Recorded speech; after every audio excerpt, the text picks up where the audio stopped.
सुप्रभात बच्चों। बेटा आज हम पढ़ेंगे अध्याय नंबर 9। अध्याय का नाम है गायों की गोष्ठी। तो चलिए शुरू करते हैं। उस दिन बड़े चरागाह में बहुत सी गायें एकत्र हुई। गायों के झुंड से पूरा चरागाह भर गया था। हरी हरी घास चरती, इधर उधर घूमती, रंभाती, जुगाली करती गायें बड़ी ही प्यारी लग रही थी। जब पेट भर चुका तो सारी गायें आसपास घेरा बनाकर बैठ गई। बूढ़ा सोना गाय उस दिन उदास बैठी थी। ये बूढ़ी सोना है, ये गाय का नाम है सोना, जो सबसे बड़ी थी, बूढ़ी थी। नीला से न रहा गया। वह बोली, क्या बात है मौसी, आज तुम बहुत ही उदास बैठी हो, बीमार हो क्या? सोना ने सिर उठाया। सारी गायें आपसी बातचीत बंद करके उसकी ओर देखने लगी। और का मतलब होता है तरफ। सोना कहने लगी, क्या बताऊं बच्चियों, अब मैं बूढ़ी होती जा रही हूँ, न मालिक को दूध भी नहीं दे पाती। दूध न देने के कारण अब मैं मालिक के लिए बेकार हो गई हूँ। वे मुझे दुत्कारते रहते हैं, डर है कि कहीं किसी कसाई को न दे दें। मैं तो भगवान से हर पल बस अपनी मौत की कामना करती रहती हूँ। यह सुनकर काली गाय को बड़ा गुस्सा आया। वह अपने सींगों को जोर से हिलाती हुई बोली, ये मनुष्य बड़े स्वार्थी होते हैं। तुम्हारे मालिक के सारे बच्चे तुम्हारे दूध से पलकर बड़े हुए हैं। एक प्रकार से तुम उनकी माँ हुई। तुम पर अत्याचार करते उन्हें शर्म आनी चाहिए। पीली बोली, मैं तो एक बात पूछती कि क्या जब उनके माता पिता बूढ़े और अनुपयोगी हो जाएंगे तो वे उन्हें भी किसी कसाई को पकड़ा देंगे? यही तो सोचने की बात है, श्यामा गाय ने कहा।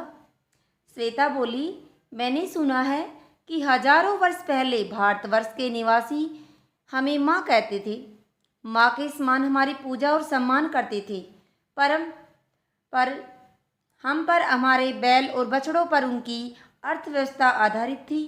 गोपालन और कृषि भी उनकी जीविका का प्रमुख साधन था। काली धीरे धीरे गर्दन हिलाकर बोली, मेरे नन्हे बछड़े को ये दोस्त दूध नहीं पीने देते। बछड़ा बेचारा रंभा कर रह जाता है। बचा खुचा 10-12 बूंद भर दूध ही उनसे मिल पाता है। पीली बोली, और मुझे मालिक पेट भर खाना नहीं देते, बस हरदम यही कोशिश करते हैं कि कैसे भी अधिक से अधिक दूध और मेरे थनों से निकाल ले। नंदा ने कहा। नंदा भी ये गाय का नाम है। पिछले सप्ताह मैं बीमार पड़ गई। पूरे 6 दिन में मैंने कुछ न खाया। मेरा मालिक यूँ तो पुचकारता रहा, पर डॉक्टर नहीं बुलवाया। जड़ी बूटी लाकर मुझे खिला देता। घर में कोई बीमार पड़ता है तो क्या उसके लिए दवा नहीं लाते? सोना कहने लगी, सभी के साथ कुछ न कुछ समस्या है।